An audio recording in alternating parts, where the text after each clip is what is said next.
Kripa Gunarya Kugrahanda Kupad Udritya Bhangya Raghunatha Dasam Nyasya Svarupe Vidadhe Ntangam Sri Krishna Chaitanyam Amum Prapadye.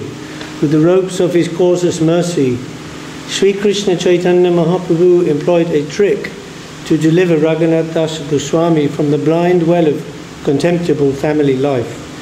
He made Raghunath Das Goswami one of his personal associates, placing him under the charge of Svarup Damodar Goswami. I offer my obeisances unto him. So, as is customary, Kaviraj Goswami, in the first verse of each chapter, the verse is a synopsis of what he's going to say, really, in the whole chapter. So the essence of this chapter 6 is about how the Lord delivered Raghunath Das Goswami from his family life. Because previously, Raghunath Das, when he was a boy, he had heard about Chaitanya Mahaprabhu and he became very attracted and wanted to leave his family and go and join him. And Mahaprabhu sent a message to him. Oh, don't be so... The word he used was something like passionate, you know. Don't be so, you know, like enthusiasm is good, utsaha, enthusiasm.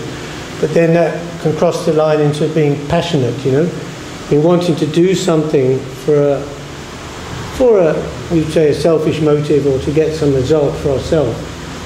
So enthusiasm in Krishna consciousness is very good. It's the first quality that Rupa Goswami mentioned in his Upadeshamrita. Utsaha nischarya dharya tat tat karma pravartana. Enthusiasm, determination, confidence that the goal will be reached. These are all very good qualities.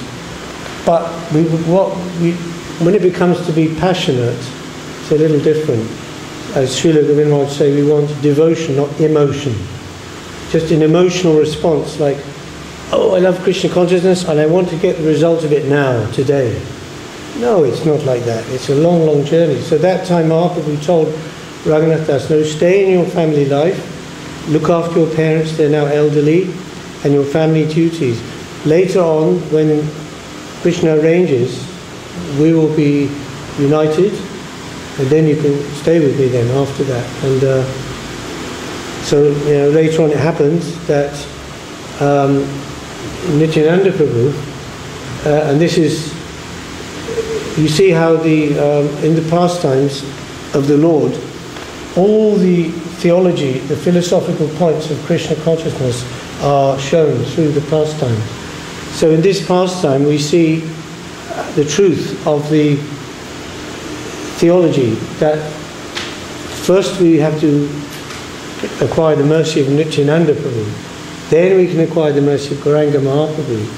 Then when we have that, we automatically will get entrance into the service of Radha and Govinda.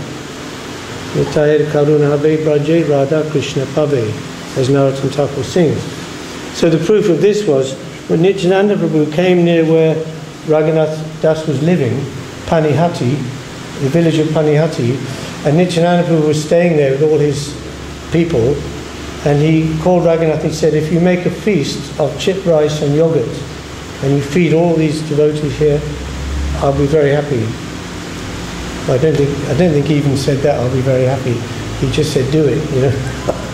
And so Raghunath Das, he did that, because his father was very wealthy. His father was, or his uncle was in the service of the government at the time, the Muslim government, and he was like the treasurer. So he had a good income, a good salary. So he was like a rich man's son, Raghunath Das. So he made a big feast there, and Nityananda was very satisfied. But Raghunath Das was young, he was only maybe 16 years old, so he was very shy. He didn't want to go near Nityananda Prabhu. So from a distance he fell down on the ground like that, doing dandavats. And Nityananda said, oh, who's that over there? Of course he knew very well who it is, you know, because Nityananda Prabhu is Balaram, and Balaram is a Mool Sankarshan. Mool Sankarshan is Krishna's first expansion, and by devolution he becomes the Paramatma. So Nityananda Prabhu is also Paramatma in everyone. So he knows who that was. But he said, oh, tell him to come here. But Raghunath was very shy, he wouldn't come. So somebody went there and brought him, and like this. And Nityananda placed his lotus foot on his head, in front of everyone. So this way he got the mercy of Nityananda Prabhu. And because of that, he was able to meet Mahaprabhu very soon after that. And then Mahaprabhu, he, as he told here in the verse, he placed Raghunath Das under Svarup Damodar Goswami. They call him Svarup Damodar Goswami, but he wasn't a sannyasi. He remained as a brahmachari, Svarupa Damodar. Damodar is a brahmachari name, but he's more than any sannyasi. He's a very high eternal associate of the Lord, Svarup Damodar. So Mahaprabhu placed Raghunath Das under his care. So, you follow him and do whatever he says and like that. And so, all glories to Lord Chaitanya Mahaprabhu, all glories to Lord Nityananda, all glories to Sri Advaita Acharya, and all glories to all the devotees of Lord Sri Chaitanya Mahaprabhu. So you'll be hearing about this Panchatattva, yeah? Krishna Chaitanya. So that's Panchatattva means the 5 principles that Srila Prabhupada translate the 5 features of the Lord. The Chaitanya Mahaprabhu is Bhagavan himself, Sri Krishna himself. Nityananda is Balaram, his expansion. Advaita Prabhu is his incarnation, also Mahavishnu and Sadashiva. So the Lord, his expansion, his incarnation, these 3 are Vishnu Tattva. They're in the category of Bhagavan, Vishnu Tattva. And other 2, Gadadhar and Srivas. Sri Advaita, Gadadhar, Srivas, Adi Gaura Bhaktivinoda. So Srivas, Gadadhar is internal energy of the Lord, Radha Shakti, internal energy, and Srivas represents the Jiva, the pure devotee, soul, Jiva, pure Jiva. Srivas Thakur, who we're also told is an incarnation of Narada Muni, Srivas here, representing the pure devotee of the Lord.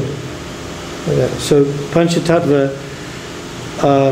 in Kali Yuga, this is the Lord's particular descent as Panchatattva, not as Krishna, Radha and Krishna, Panchatattva.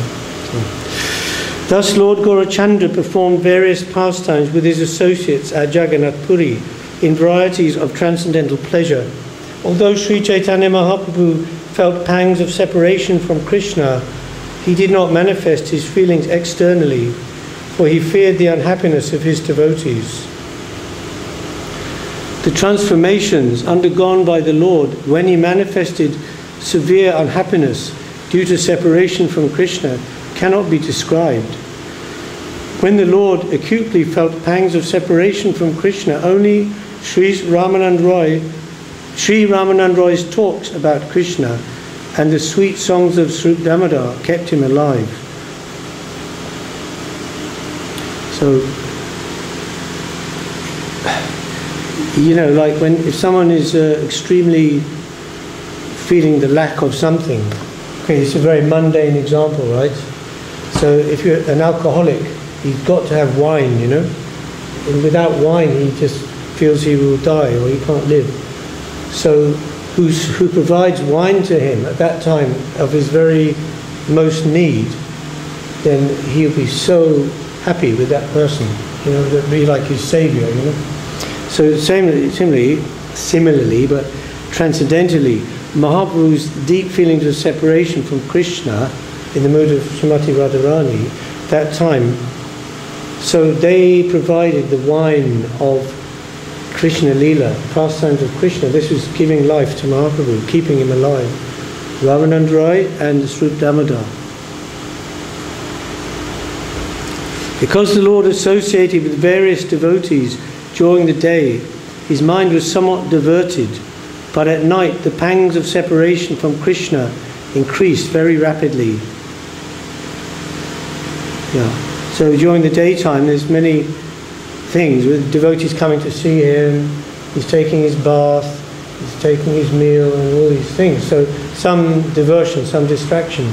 But at night, in the closed room, on his own, then he would begin to go very deeply into this,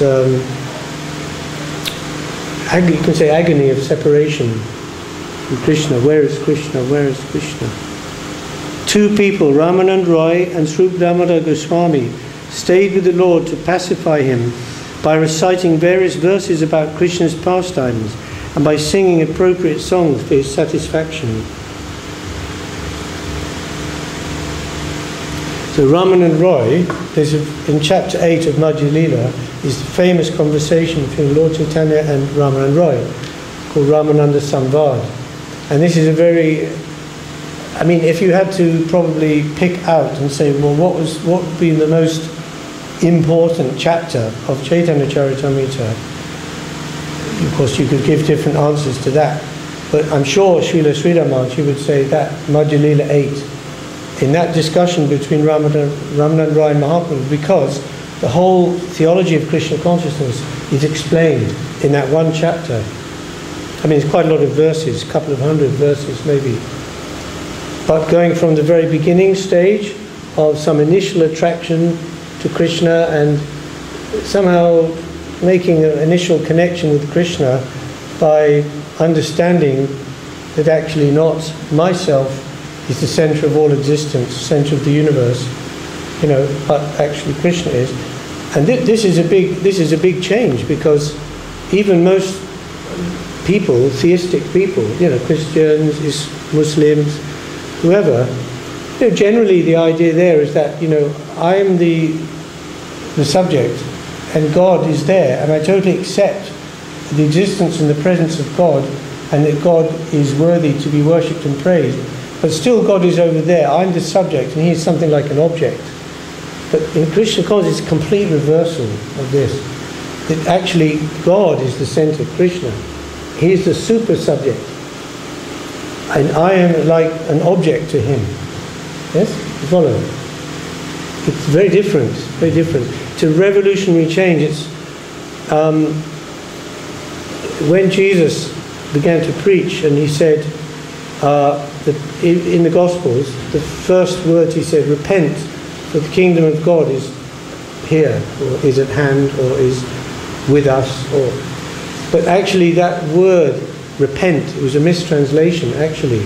Saint Jerome, who first translated the Bible from the Greek into Latin, so he translated the Greek word metanoia, which is used there, as repent. But this is not accurate, because repent carries the sense of be very sorry for your sins, your past sins. And therefore, as a consequence, be feeling guilty, and therefore you have to come to the church institution for forgiveness. So it's a little bit of a loaded translation. Not metanoia actually means, meta means to go above, and noia means your inner being, your inner self. So it means be transformed in the way we're saying. That transformation from self to super self, from self to God. That Krishna is the center, really the center. Not an idea in our mind, not some philosophical principle that we accept, but actually the center of everything. If you read in Bhagavad Gita, in so many verses, Krishna explaining this position. So this the whole theological gradation from beginning to the ultimate highermost stages of Krishna consciousness are explained in that conversation, the Ramananda Samvad. So that's very important. And it's also important because Ramanand Roy, by caste, he was Shudra. He had a high position in the government, but he wasn't like a Brahmin, so initially he was very shy to meet with Chaitanya Mahaprabhu, who came from a high Brahmin family from Navadip. But Mahaprabhu had been told about Ramananda Roy by Sarvabhauma Bhattacharya previously. Sarvabhauma Bhattacharya, who was himself a convert to Krishna consciousness, he was a great Mayavadi philosopher in the school of Shankaracharya. explaining the Vedanta Sutra according to the monistic interpretation. Mahaprabhu refuted his interpretation, and he became converted, and he became, as much as he had been an impersonalist, now he became, really a Vaishnava. So much so that, there was one time that Lord Chaitanya came in, and he had some parchment with some shloka, and on the shloka was the word mukti, and Sarvabhauma had scratched it out, and he put Bhakti. He replaced it with the word Bhakti, because now he couldn't even stand to even see the word mukti. Mukti means impersonal liberation. You lose everything gone, taken away. Right? So you have no property then with which to serve the Lord, because you are one with the Lord. How can you serve the Lord if you are the Lord? You're not the Lord, actually. But that's why it's called Maya Vad. Maya means illusion. So it's the path of illusion, actually, monism. Anyway, Sarvabhauma was a great devotee then, and he told Mahaprabhu, when you go to the south of India, you must meet with this Ramananda Roy, because he's a great devotee. When I met him, Sarvabhauma said, before, when he was a Mayavadi, and he used to make fun of him, you're a Vaishnava. See, general view of the Vaishnavas by the Vedantic school was they're sentimentalists. They're singing, dancing, garlands, all this festivity. It's all sentimental. The real thing is you study Vedanta and you find how to get mukti, get liberation. That's the real job, So he said, I used to make fun of him, Ramananda Roy, as a sentimental devotee, but now I understand how he is, how great he is, his deep realization. So if you meet with him, he'll be very good. You will have a very good association with him. And so that meeting was there, and it was extraordinary. Mahaprabhu was giving questions. Chaitanya Mahaprabhu is all-knowing. He's Krishna, right? But in his role as Acharya, teacher, world teacher, and as a bhakta, a devotee of Krishna, he's putting questions to Ramananda Roy. And Ramananda Roy says, why are you asking me? You know everything. I'm your devotee. But Mahaprabhu said, no, I want to hear it from your lips. You see, because when the knowledge, the teachings, philosophy and theology is just a subject, right, academic. But when it is coming through the lips of a pure devotee, it has life. It's just in the third canto, Srimad Bhagavatam, the verse where Kapila Muni saying to his mother, Satam prasangam mama virja samvido, that the truth, Satam prasangam, parasanga, the super benefit of a person is in that association, mama virya samvido, that in the talks from that devotee, my virya means my essence, my life is coming. The real essence, the gist of it, the real rasam, the thing, the grain inside the husk, the thing we really want, the thing we're searching for, that is coming through the living form, right? So we say one form is the Shastra, the scripture, that's like passive. We can read it, and we get some idea, academically, theologically, understanding about what is Krishna consciousness. There's Krishna's energies, the Maya Shakti, the Jiva Shakti, the Svarup Shakti, Krishna in the middle, all these Shaktis expanding, how they're all related. But it's more or less an academic, theological idea. But it comes into focus and it takes form, takes dimension when it's through the devotees, through the, as we say, the parampara. Yeah. Just like they say, the mango is very sweet. It's already sweet when it's on the tree, but when it's tasted by the bird or by the parrot, somehow it becomes more sweet. They say, I don't know if it's a legend or what. But the idea is that this knowledge is living, and when it is practiced and then expressed in the lineage, it becomes a living truth. And that's what we want. That's what we want. So in this talk between Ramananda Rai and Chaitanya Mahaprabhu, it's a super thing. Questions and answers. And Ramananda Rai said, okay, if you're insisting, then I will tell, but I think I'm like a deposit safe vault in the bank, and you've deposited something with me, and now you've come to withdraw it. What can I do? I have no choice. You have the key, and I have to give you. So he took it this way. And finally, at the end of their talk, at the end of their discussion, Ramananda Rai understood the identity of Lord Chaitanya as Krishna himself. But he started to say like that, oh, I know who you are. I know you're Krishna. And Mahaprabhu said, no. He said, and Mahaprabhu gave some excuse. He said, yes, you're a great devotee. You see Krishna everywhere. So why you wouldn't see Krishna in me? I understand that.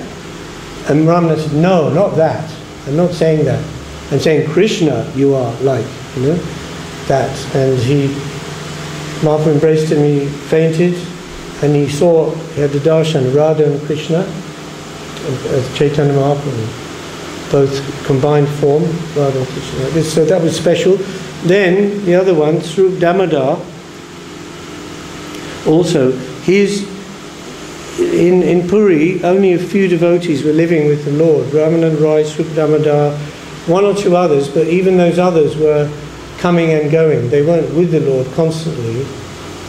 But Svarup Damodar, he was, they say, secretary. He actually wrote down a lot of these pastimes from this book here, Chaitanya Charitamrita. They're from the diaries of Svarup Damodar, because he personally was witness and he wrote it. And later on, Kaviraj Goswami received those books, and he wrote Chaitanya Charitamrita. So Svarup Damodar, he was like the secretary, so he would be the one who would be constantly with the Lord. And so if anybody wanted to see the Lord, speak with him, like that, then he would sort of, you could say, vet them, If they had some verses they'd written, or some poetry or something, he would read that first.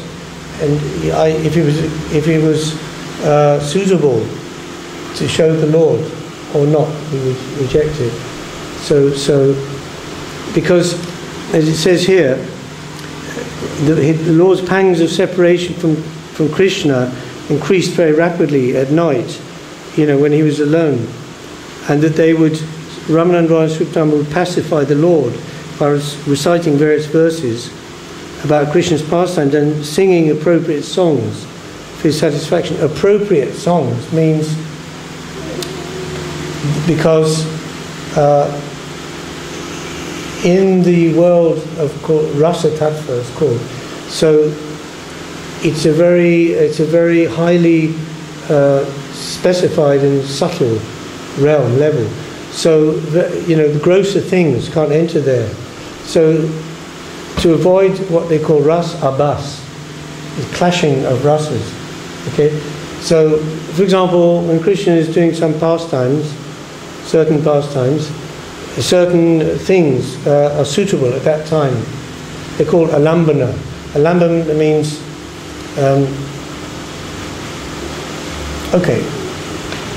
things which are necessary to support and nourish the pastimes at that time. Just like if someone is, this again, mundane example, right?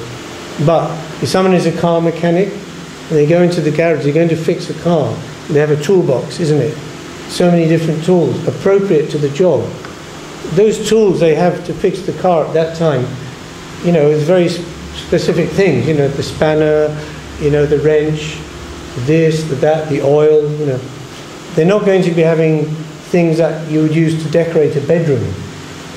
That wouldn't be appropriate, and it would be, if they brought those things at that time, that would be like, what is this? That would give some feeling of disgust or something like that. So same thing, the appropriate songs for Mahaprabhu's mood. When he's in a certain mood, in hankering for the association of Krishna. So they would sing those songs, and that would be like wine to him. That would be giving him some pacification and some nourishment, and keeping him alive, actually. Alive means, yeah. So.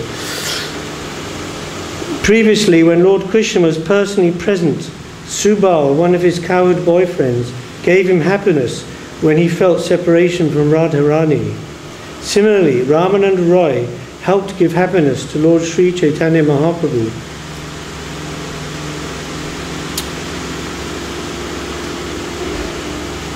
Previously, when Srimati Radharani felt the pangs of separation from Krishna, her constant companion Lalita kept her alive by helping her in many ways.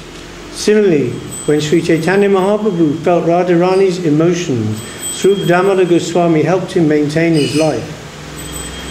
To describe the fortunate position of Ramananda Roy and Svarup Damodar Goswami is extremely difficult. They were renowned as intimately confidential friends of Sri Chaitanya Mahaprabhu. The Lord thus enjoyed his life with his devotees. O devotees of Lord Sri Chaitanya Mahaprabhu, now hear how Raghunath Das Goswami met the Lord. When Raghunath Das, during his family life, went to meet Sri Chaitanya Mahaprabhu at Shantipur, the Lord gave him worthy instructions by his causeless mercy. Instead of becoming a so-called renunciant, Raghunath Das, following the instructions of the Lord, returned home and played exactly like a pounds and shillings man. Raghunath Das was inwardly completely renounced, even in family life, but he did not express his renunciation externally. Instead, he acted just like an ordinary businessman. Seeing this, his father and mother were satisfied. So this is, again, another lesson. This shows that Krishna consciousness is internal, not external. It's not what you show, how many rounds you chant, what you wear, the tilak, the shika, the red cloth, the white cloth, the this, the that. It's an internal transformation of heart, of being, into a lover of Krishna. So Raghunath Das Goswami is the icon of, we say, Yukta Vairagya, renunciation in devotion. Okay, so that's different than the dry renunciation of the monists or the Mayavadis, because they think by renouncing everything, all so-called material things, then we'll only be left with the Brahman, with the spirit, which is what we are. See, so Vaishnava understanding is different. We say everything exists as the creation of Krishna. It's good. It's good. In the Bible, God created the world, the night, the day, the land, the sea. And every day after his creation, and it says, and God saw that it was good. And at the end it says, and God saw that it was very good. So matter, the material energy, is the Chaya Shakti, the shadow potency. Yes, it's the so-called inferior potency or lower potency of the Lord. But actually, when we're saying the Lord's potency, because the Shakti and the Shaktiman are non-different, Krishna and his energies are non-different. So using this expression, higher, lower, is just from a human viewpoint, really. Do you understand? Because everything in another way is non-different from Krishna. Still, nevertheless, as the energy is manifested in a different form, we say higher, lower. Srila Prabhupada gives the example, electricity is an energy. But that electricity, it can run a fridge, it's very, very cold. It can run an oven, electric oven, it's very hot.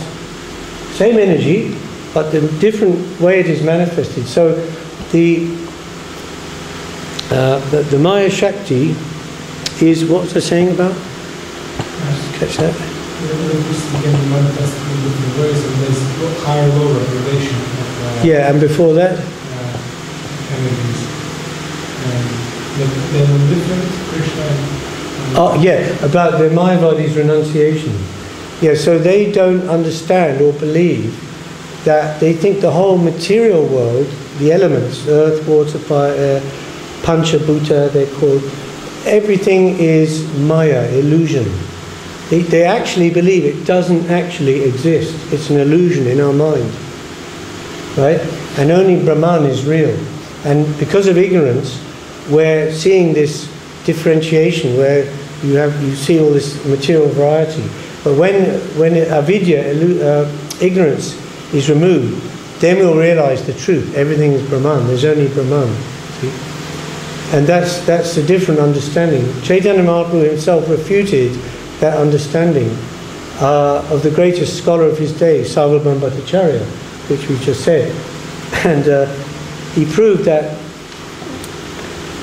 Krishna's energy, you say, you've heard this verse from Ishopanishad, Om Purnam Ada Purnamidam. Yeah, from the one comes the one, literally.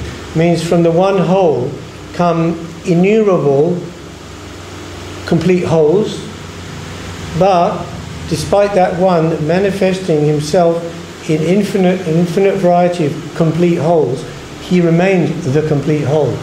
So the Mayavadi idea is that if you say that God has created, then that thing he's created is different than him, so there's a duality. So that can't be right, because in God there's no duality. So therefore, that creation must be an illusion. Right? So no, Krishna can create infinite things and remain unchanged. Why not? It's very simple. That means if you think that Krishna would be divided by creating, then you're seeing him as mundane, like a material object which has limits. Like if I take a piece of paper and I divide it into 100 pieces, then there's no more a piece of paper. It's become separated and divided. But how can you compare that? You see, an analogy is supposed to give things in common between two things. But you can't compare a material object to the infinite supreme being who can manifest infinite universes from the pores of his skin and remain completely unchanged. Not just unchanged, but actually increasing infinitely also. So that's because no faith in God, that's all. So therefore, any variety must be mundane, must be Maya, must be part of the Chaya Shakti, the shadow. So, and then as Chaitanya Mahaprabhu proved, the famous Atmarama verse from Srimad Bhagavatam. So there, on 2 or 3 occasions, it came up, that verse. And Svarup Bhattacharya, he explained the verse by taking each individual word, something like 16 different ways. So when he asked Lord Chaitanya as a young sannyasi, Svarup at that time was thinking, I have to teach him, because he's very young, and to be a sannyasi so young, it's very dangerous. How he will maintain his vows, this attractive young man, moving about in society like that. So I have to train him in Vedanta very, very strictly, That was his idea. But Mahaprabhu, Supreme Lord, so he explained the Atmarama verse in 61 different ways. Mahaprabhu did. And then Sarvabhauma, he says, this is not possible for a jiva soul, this kind of knowledge. He must be Bhagavan himself, Narayan or Krishna. So that was the beginning of his conversion. Anyway, so we were talking about Raghunath Das Goswami. Oh yes, and how he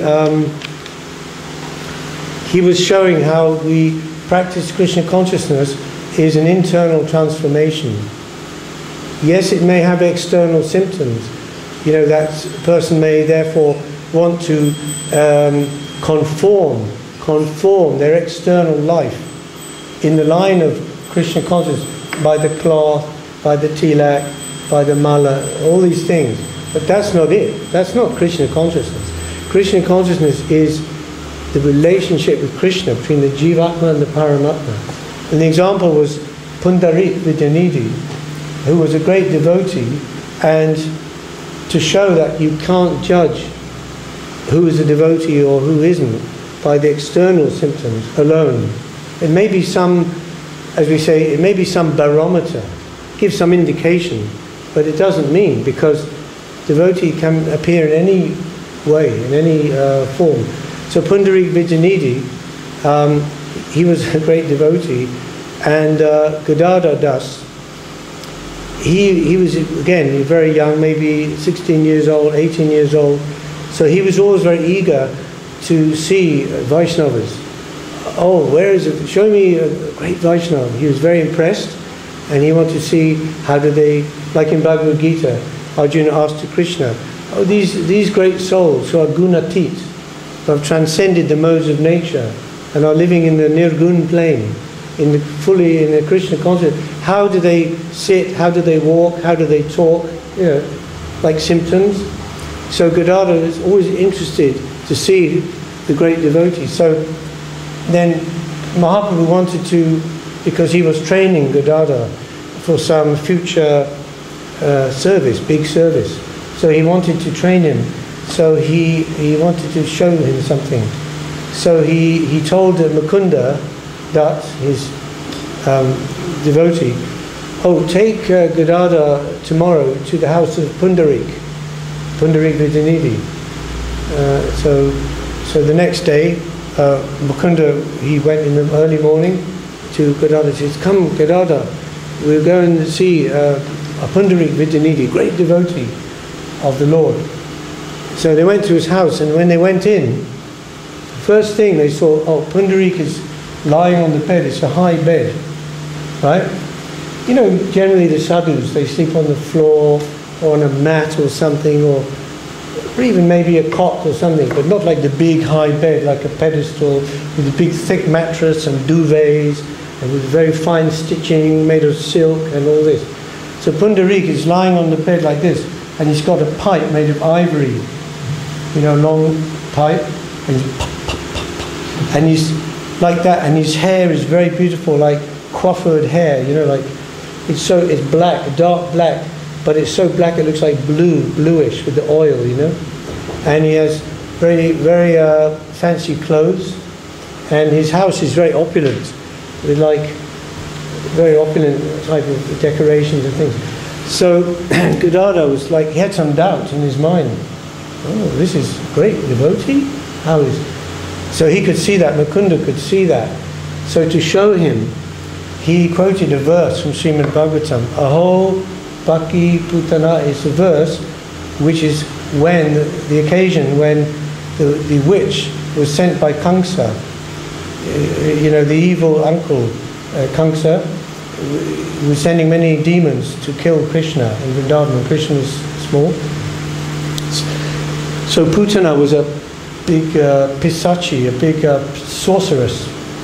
So she transformed her form to enter into Vrindavan. She transformed her ghastly, demoniac, vampiric sort of hellish figure into a beautiful gopi girl.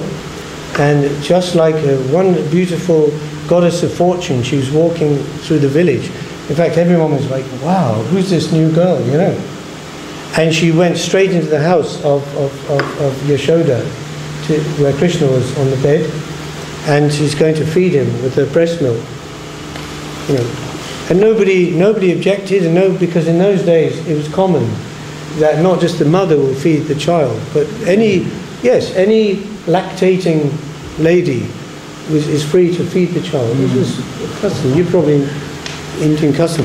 So nobody made any objection. So she went in, but her motivation was completely evil. To kill Krishna. She smeared the poison, the kalakut. Is a very deadly poison, like cyanide. You take one speck and you would be dead. So she smeared that on her breast. She went to feed Krishna, and Krishna sucking the milk. But of course he's not killed. He sucking. Then he starts to suck. Then he starts to suck out her life, her prana shakti. He's and in the Christian book it says she's shouting, "Save me! Save me!" I don't know who she's shouting to. Maybe God, or maybe to Kamsa. But so anyway, and he took her life. He sucked out her life air into himself, and she reappeared in the spiritual world as a Datri. Datri means one of Krishna's serving group in the Vatsalya Bhav, you know, the mother group. So And then, you know, her demon form came back. You know, Rias came out, and she was like a big hill. She crashed down dead on the ground, and then Krishna was playing on her body. You know, it's like, and everyone was amazed, and this was the pastime. So the verse is saying, oh, how merciful is Krishna. Can I ever have a more merciful master or lord than Krishna? That Putana, she came with the sole intention of killing him, but he gave her that position eternally. Because he didn't see her motive of evil. Just he saw, she's coming to feed me. She's coming as a mother to feed me, to serve me in that way. He saw that, only that. You know? So this verse, when he told this, Mukunda Dutt, and Pundarik, from his position on lying on the bed, when that verse entered his ear and entered his heart, such a devotee he was that it began to create like a whirlwind inside him, and he became disturbed, agitated, in ecstasy of Krishna. Oh, how merciful is Krishna! And he was trying to say this verse repeatedly, but he couldn't say it. He was just saying, "Aho Bhakti, Aho Bhakti." Just too wet. He fell off the bed and he's rolling on the ground, and all the symptoms of ecstasy manifest in him: shivering, hair standing on end, etc. And Gadadhar saw that. He says, "Oh my God, I've made a great offence, you know. Such a great and pure devotee as he. And I couldn't see it, I couldn't recognise it." And so he went home, and all that night he couldn't sleep, you know, because he thought, I've done a big offence. So the next day he went to Lord Chaitanya, and he fell down. He said, "Lord, you have sent me to Pundarik Vijayinidhi, but I think I made a great offence. How can I be free of this Vaishnava aparad, you see?" Maharaj said, "I think if you will become his disciple, take initiation from him, then that will be everything okay then." So he did that. And then we're told Pundarik Vijayinidhi is Krishna's father, Radharani's father rather, and Gadadhar Das is an aspect of Radharani in the Krishna Lila, yes? So in the Chaitanya Lila, as Pundarik and Gadadhar, the son and the daughter and the father are meeting in Chaitanya Lila in this way. Yeah, so naturally that connection is there, you know. So this is just to show about you can't judge a book by its cover. So Raghunath Das, his renunciation was so extreme later on that it's indescribable. And you know, there's one devotee. She was actually devotee of ISKCON, and she died of cancer. Her name is Vrindavan Leela, and she was one of these, I think, souls who come along, and they maybe have only 5 years in connection with the, you know, Krishna conscious movement in this world, and they pass on. It's special in some way. But anyway, she was also a good artist. And one time she drew a painting, painted a picture of the, you know, the 6 Goswamis, Rupa, Raghunath, Jiva, Gopal Bhatta, Raghunath Bhatta, and Raghunath Das, which you see in these, not here, but on the altar they have 6 of them together. And because they were the successors of Chaitanya Mahaprabhu, direct successors. So their books and their teachings form the main body of our writings, you know, from them. Chaitanya Mahaprabhu didn't write himself books or scriptures, but through them he gave the teachings. So in that painting which she did, one of the faces of the 6 is like there's no features, it's just blank. There's no eyes, mouth, no nothing, just blank. And somebody asked her, "Oh, why did you do like that?" She said, "Oh, because this is Raghunath Das Goswami, I cannot understand him at all, you know." So I thought it was quite nice. But so, because his renunciation was so extreme, you know, he'd sleep only 1.5 hours maybe to 2 hours a night, sometimes not even that, and he would only eat every second day, just some buttermilk in a pot, and sleeping under the tree, different tree every night, and in some ways he was oblivious to his physical surroundings. Like he'd be writing on the banks of the Radha Kund, and at that time it was completely wild, you know, there were tigers and everything.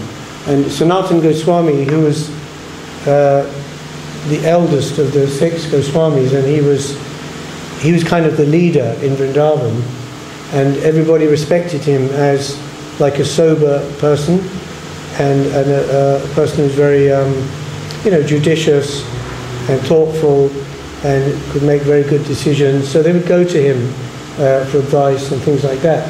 So even Sanatana Goswami, he was worried about Raghunath Das, because one time he was there on the banks of the Radha Kund writing, and the tiger came next to him and was thinking, you know, quite peacefully, you know.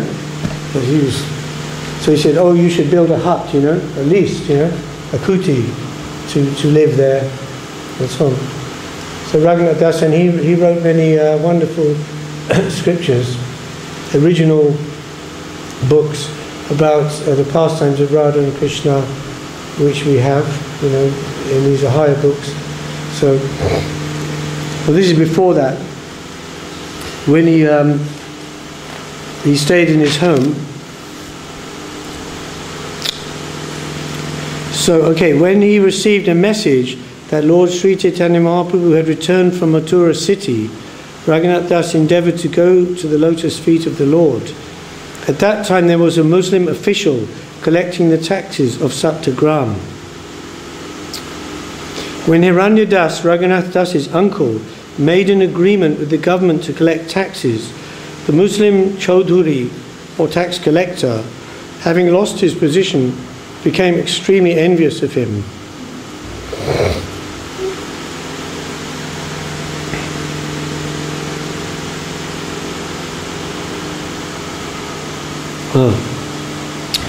Hiranya Das, that's Raghunath Das's uncle, was collecting 2 million coins and therefore should have delivered 1,500,000 to the government. Instead, he was giving only 1,200,000, thus making an extra profit of 300,000 coins.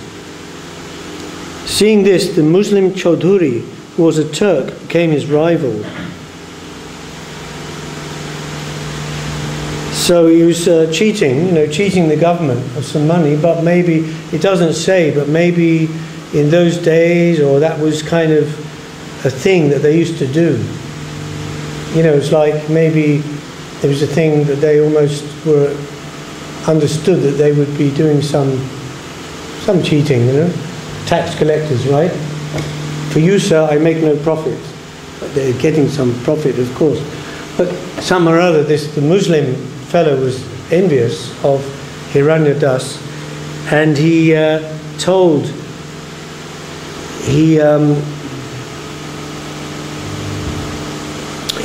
the government people, the Muslim government, and they went to arrest Hiranya Das, but he wasn't at home, so they arrested Raghunath Das instead, his nephew. So they put him in confinement, and then every day this envious Muslim fellow would chastise Raghunath Das, and he would say, tell us where your father and elder brother are, otherwise you will be punished. And then he was going to actually beat him, but when he saw Raghunath Das's face, his mind changed, he couldn't beat him. So he was actually afraid of Raghunath Das, because Raghunath belonged to the Kayashta community. The Kayashtas they weren't Brahmins, but they had a kind of high position in society, aristocratic family, and therefore was had a high influence and was popular among the local people. Therefore the Turkish man didn't want to beat him.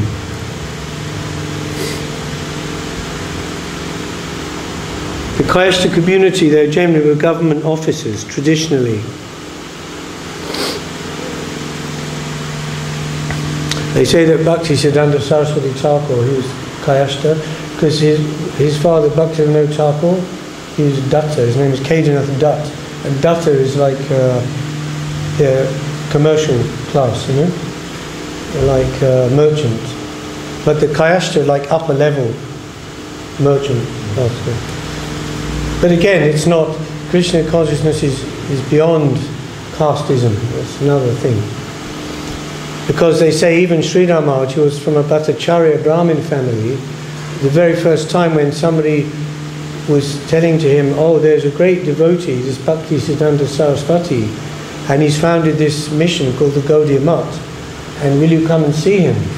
And Sridhar Maharaj himself said in his biography, I felt some reluctance because he was Kayasht, and he was from Brahmin caste, right? But when he went to see him, and he said the first time he set eyes on him, they were coming back from the Kirtan, the Sankirtan in Calcutta, and the big party came back with the chanting party, Mridanga and kartals, and they came to the door of the temple and the Bhagbazar Mat, Gaudiya Mat, and he was observing this, Sridhar Maharaj, and Saraswati Thakur, he said gradually he was received there, and somebody came out with the danda, the stick, and gave it to Saraswati Thakur, and then so he went inside. And he said, when I saw him, I had immediately understood he's a Vaikuntha man. You know, he's a personality situated fully on the transcendental platform, as you say, the Nirgun plane. Yeah. So he gave up that casteism, prejudice, you can say, and became his disciple. So anyway, this was going on. Then Raghunath Das was all the time thinking how he could escape. So he said to the jailer, the Muslim jailer, my dear sir, my father and his elder brother are your brothers. All brothers always fight about something. Sometimes brothers fight among themselves, and sometimes they are very friendly dealings. There's no certainty when such changes will take place. Thus, I'm sure that although today you are fighting, tomorrow you three brothers will be sitting together in peace.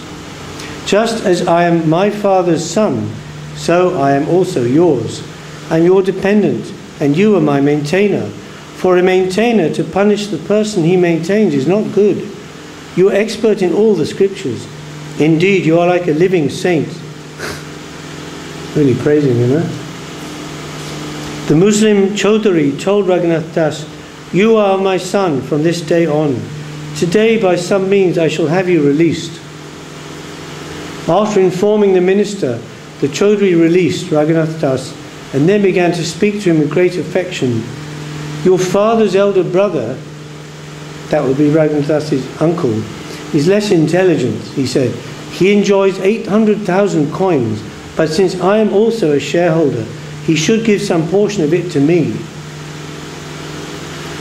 So he's turning around the argument there. You know, because Raghunath was saying, oh, you're brothers, you know. So, you know, you should release me, because I'm like your son. You know, so you should so he released him.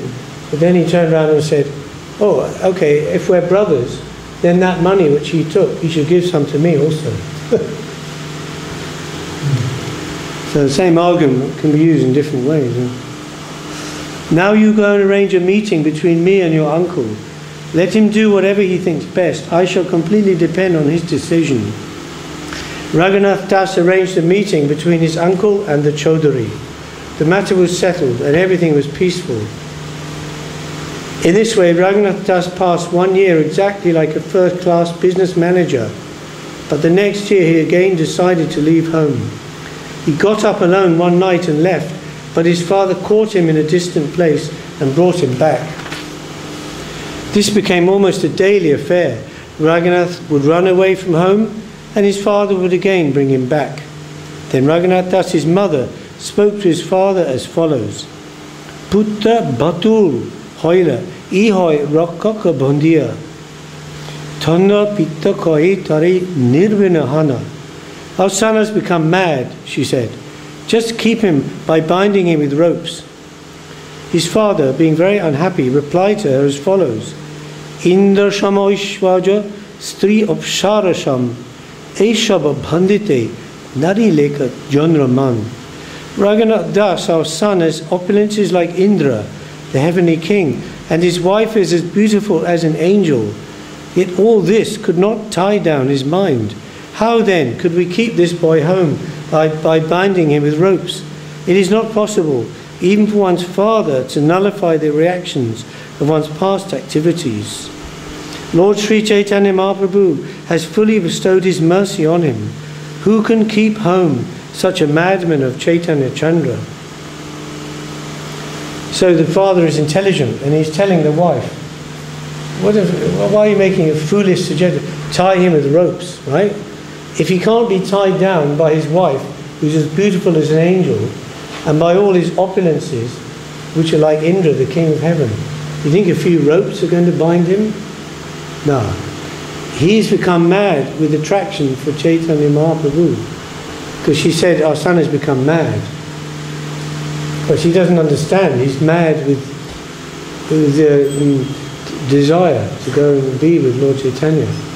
So he says he's a madman of Chaitanya Chandra, the father says. So then Raghunath, he made a plan, and his plan was he went to Nityananda Prabhu, right? He was staying nearby. Yeah, this is the Panihati thing I was telling you. Sitting on a rock under a tree on the bank of the Ganges, Lord Nityananda seemed as effulgent as hundreds of thousands of rising suns. Picture that, I don't know if it's...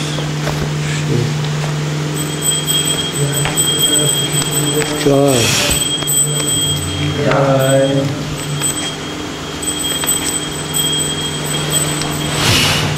Yeah.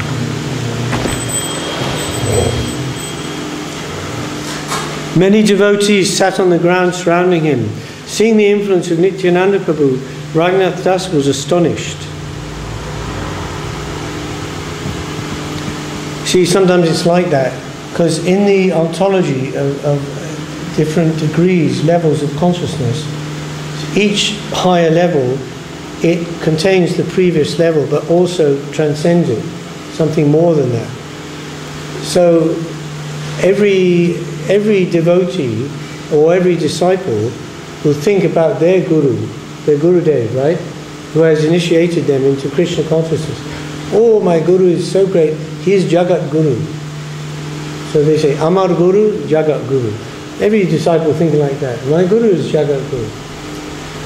But, for example, then, like disciples of Srila Prabhupada, A.C. Bhaktivedanta Swami, you know, he was in New York, he came and he was so fantastic and bringing Krishna consciousness into that environment.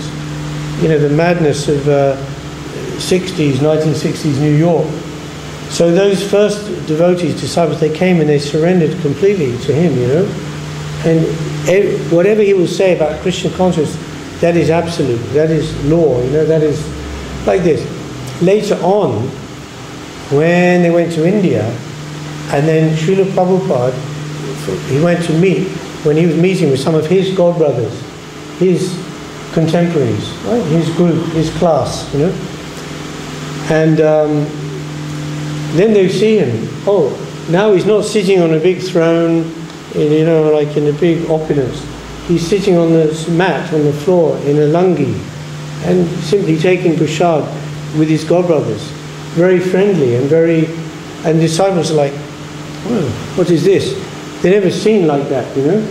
Oh, he also has these people, these devotees, who are like equal with him.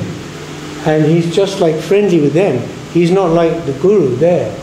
He's just like one of the group, you know, there.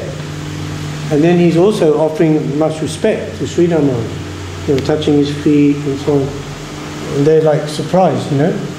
So it's like this. Even Lord Brahma, when he went to see Krishna that time, and Krishna again, he wanted to show something to Brahma, that you're not the be-all and the end-all, because Brahma is such a high position, the first created being, and he's like the super being of the universe. So like that. So Brahma he said, oh, I want to have an interview and meet with Lord Krishna. So they arranged the appointment, and he went to the place, the waiting room kind of, and the servant came and he said, oh, yes, just wait a few moments, Lord Krishna, he will see you in a few minutes, like that. So Brahma is waiting, and the servant went away, then he came back again, he said, oh, excuse me, Lord Krishna is asking, which Brahma is it? Brahma? Brahma, 4 heads, Brahma, creator of the universe, Brahma. Oh, okay, so he went back. Then said, okay, come in. So then when Brahma came in, he saw thousands and millions of Brahmas, and they're all going up and bowing down at Krishna's feet. Krishna's sitting on the throne, and they're touching their crowns to his feet. Some is having 10 heads, 20 heads, 100 heads, 1,000 heads, 1,000,000 heads. He's got a four-headed Brahma. So then he understood. They say he felt like a mosquito among elephants. So he's getting a vision, he's getting a darshan across the universes, not just this universe, but many, many universes, and all the Brahmas of all the different universes there.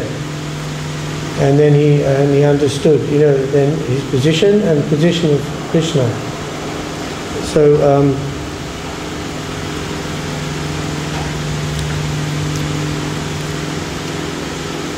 to finish in a minute. So this is about when Raghunath Das went to see Lord Nityananda Prabhu sitting on a big rock under the tree with all his associates, and he was surprised at his beauty and opulence, magnificence. His Nityananda Prabhu is, Baladev, Mool Sankarshan. Sankarshan means the sustainer of all universes. The Ananta Shesh, who is Sankarshan, he holds universes on the hoods of his head. So how much is it, what to speak of this planet, the weight of this planet, right, which is, I don't know, but all the planets and the whole universe itself, and what is the weight of that, even one universe? And that's just resting on the head. He doesn't even feel it, That's a Mool Sankarshan. And Mool Sankarshan is an expansion of an expansion of an expansion of Krishna, Govinda. Govinda with the flute, peacock feather, cloud boy. I heard somewhere about some representation of ego. Like the universes which we perceive as a side effect of the ego. Right. Is there also a place, like you said, it's a manifestation of Krishna? Would it also mean that the ego is also some... Yeah, because you see, like, Lord Shiva? You see, Lord Shiva is the Mala, and he's chanting Ram, Ram, Ram. So Ram here means Sankarshan, or Balaram, not Ram Chandra. So his Lord is Sankarshan. That's why when Mahavishnu glances over the material energy, the Maya Shakti, but at that stage it's in the undifferentiated state. It's called pradhana.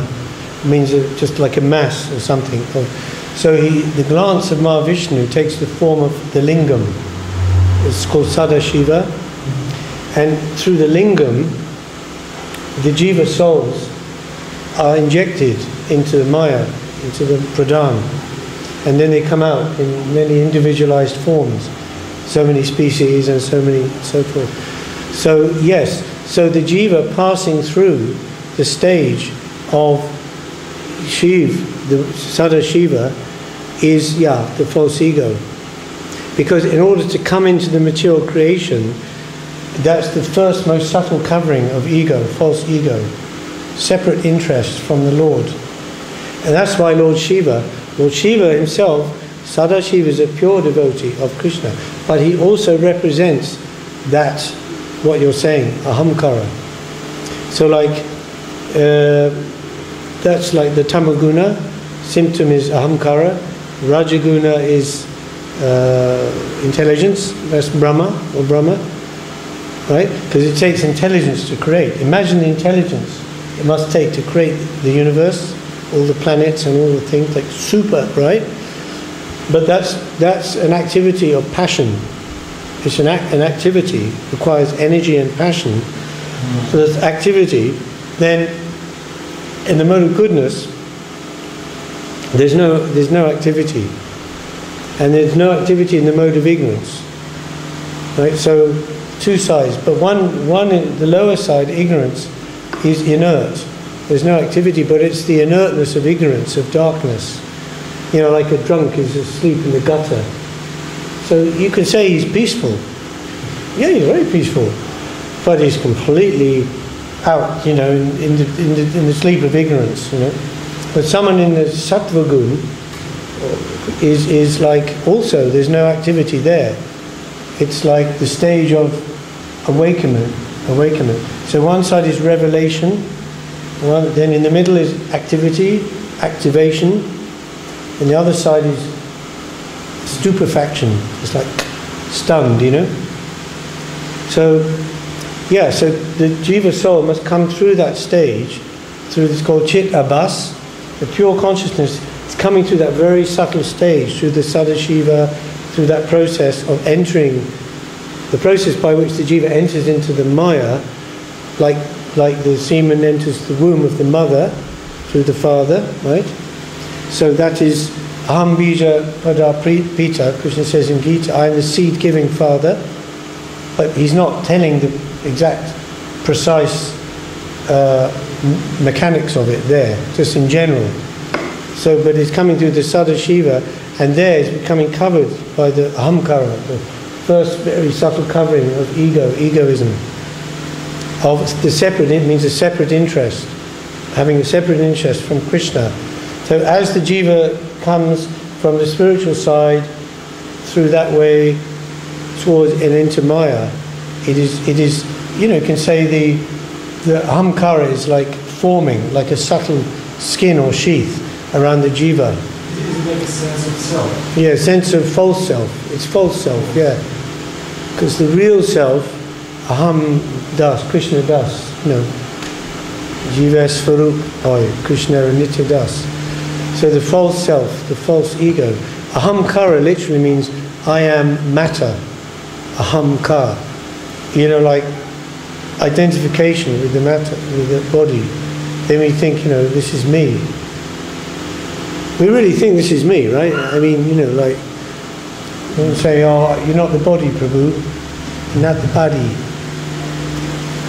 Okay, you're not the body, but if someone comes and snaps you, immediately, because we think they're the body, So we, you know. So it's very, very, very, very, very, very subtle, you know. So it's more subtle than the intelligence even, you know. The intelligence is also very subtle, more subtle than that. Yeah, it's and it has to be that way, you know, from subtle to gross. First the ahamkara, then the buddhi, then the mind, you know, then the 5 layers. That's in Bhagavad Gita. Bhume apanalabayu kam mana buddha evacha amkara iti ame bine prakriti astida. These 8 together are my separated material energy. Bhumi, you know, earth, water, fire, ether, gross, subtle, mind, intelligence and ego. And it can be divided in different ways. If you read in the occult literature, theosophy and all that, and Patanjali, from Patanjali's yoga, you can divide the subtle body in more finely as well. We're saying mind, intelligence and ego, but also you have your mental body, astral body, etheric body, you know. But generally those are the 3 levels, you know, because mind is subtle. Mind cannot discriminate. It's not a discriminating factor. Mind can sankalpa, vikalpa. The function of mind is two functions: to join things, sankalpa, and vikalpa, to separate them. Ideas, concepts, right? Different concepts, join them together, trying to synthesize, again separating, and on the basis of that, I like this, I don't like this. So I accept this, I don't accept this. But with no discrimination about what is this ultimate value for me, just on the basis of the sense, like or dislike. But then the intelligence says, no, I like this, maybe, I don't like that, but actually that thing I don't like, that's good for me. I should accept that. And this thing that I like, essentially, is not good, so I leave it. That's the buddhi, the intelligence. So, come in. So we say just like the intelligence is like the driver, and the driver is like holding the reins. The reins are the intelligence, and the horses, are the senses. They say that the senses and the reins is the mind, rather, and the intelligence is the driver. So this is the way. So one must be driven by one's intelligence. But you see, in the conditioned state, unfortunately, as the Bhagavad Gita says, the senses are so strong in their action, that they sometimes bewilder the mind, even of a person of intelligence who is endeavoring to control them. So by their intelligence, they know I shouldn't engage in this sensual activity. It's too strong. I have to do it anyway. I just do it, And then later I regret. Again, I did that thing, And I suffer, and I get reaction. It's so stupid. But we can learn also from that. Experience is a great teacher. And in Kali Yuga, mainly, we learn by experience. Although the best way of learning is by hearing. If the Shastras say, this is good, you should do it, this is not good, you shouldn't do it, an intelligent person who has purified intelligence, they learn from that. But someone less intelligent, they have to experience it. They have to experience the reaction. Like a thief is so addicted to stealing, he sees another thief get arrested, put in the prison, but still he won't learn from that. He knows the same thing will happen to me, but still he does it anyway. Gets arrested, goes into prison. But if he's really addicted, when he comes out, again he starts stealing. He can't help it because the force is so strong, that samskar is pushing so strong for that, So we have our samskar, we're dealing, and this samskar goes very subtle level into what we're saying, the ahamkara, this false ego. That's why even spiritual people, transcendentalists, who seem to be very, very pure, they don't do any, gross sensual activity. They may be celibate, purest kind of lifestyle and everything. But the ahamkara, the false ego, that the pratishta, that's what wants the name and fame, is the false ego. Yeah, it's like, to be recognized. It's very subtle. That's why Guru Maharaj says, it's the most subtle enemy of the Vaishnava. These other things we do, they can only harm ourselves temporarily. It causes some reaction, then we recover, we carry on. But the pratishta is so subtle that it can really infiltrate to a very subtle level and block our progress. So that's why it's very dangerous, because through that we're making offences subtly to the higher realm. Because in order to enter there, we can, as he says, we can only enter as a servant, right? So as long as we have any trace of the pratishta, this desire to be recognized, that's a disqualification. You won't get the visa. You cannot get the visa with that. Okay, now the other thing is to want to be recognized by the higher Vaishnava, Guru or Krishna, like in the sense of, oh, this is my beloved son, that to feel and to know that we are loved by the Lord, and we are His child, and that way, that's different, but not the desire to be recognized for myself, for my own, prowess. I'm sadhu, I do this, I'm like this. That's the different aspects. One is a name and fame, and one is distinction.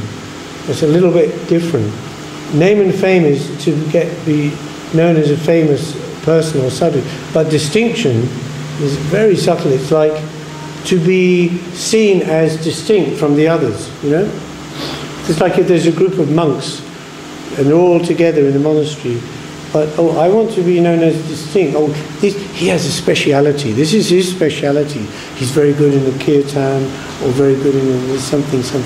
You know, like, so, yeah, that's very hard, you know.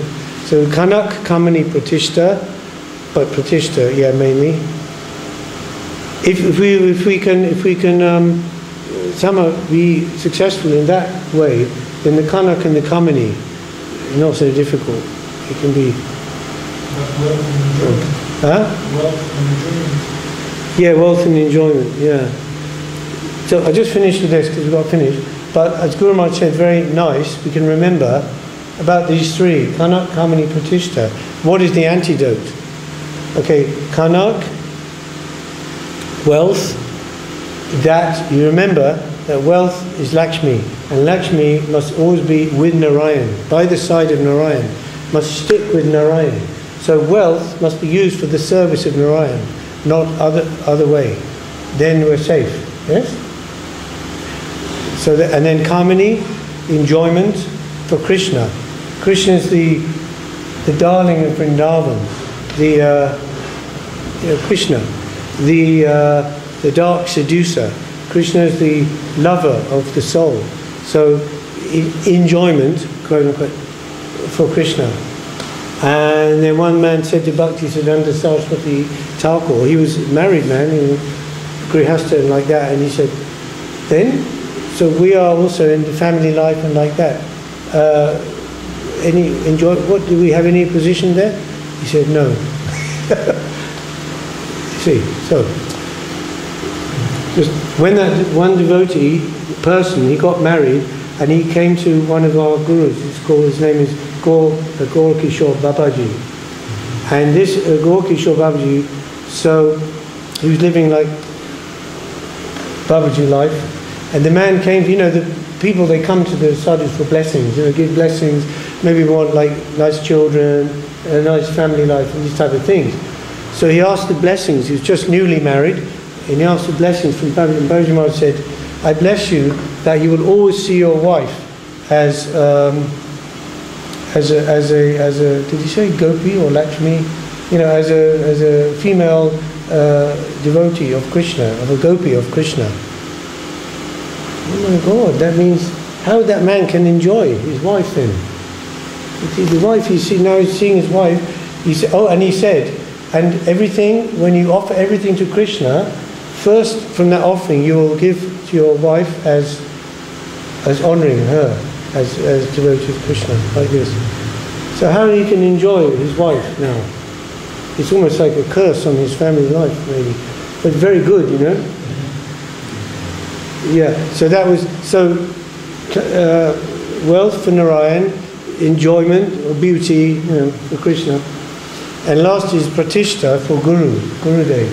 So name and fame, whatever's coming to me, he's this, that thing, immediately, this is all my Guru's grace, only because of him. Whatever I have is only because of him, like a reflection of his grace or something he has deposited in me, but it's actually his property, not my property, and it can be withdrawn any time, I'm fully dependent on that. It's not my own thing, So Pratishta for Gurudev. So in this way, safe position. So we have adjustment. It's not like Kanak, Kamani, Pratishta, these are bad. We just try to forcibly ignore them or reject them. We have to see what is the adjustment. They have a position in reality. And what is that position and our relation with that? So it's proper way, yeah. So we've got to finish there. So thanks for listening to me going on about it. Who's chanting?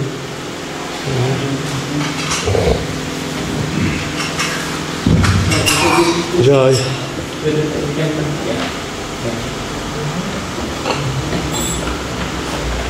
Yes, sir.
Rupanuga Guru Varga ki jai, Say Siman Mahaprabhu Giriraj Prabhu ki jai, Tadya Bhakta Vrinda ki jai, Bhakti Vignavashna Bhagavan Shingadev Prahlad Maharaj ki jai, Tulasi Maharani Vrinda Devi Bhakti Devi Shraddha Devi ki, Savaveta Bhakta Vrinda ki jai, Kolkata ki jai, Shri Hari